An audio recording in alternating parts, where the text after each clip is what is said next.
Yes. But you're residing in Manila right now? Yes. All right. So please From pick the Davao. number of your judge. You picked judge number 7. Good luck.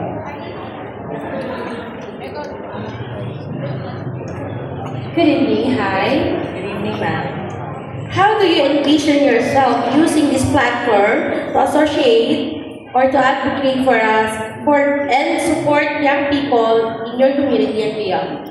I repeat, how do you envision yourself using this platform to advocate for and support young people in your community and beyond?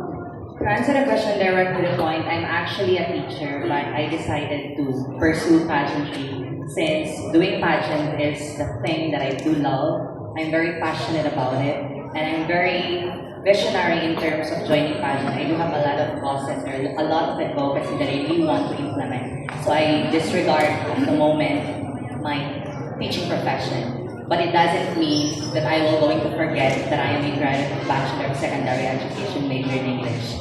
I realize that I'm 26 years old now. For how many years time will come that I will not be able to compete with the beautiful ladies on stage. Time will come that I am no longer relevant in the pageantry world. So that's the time that I will going to teach.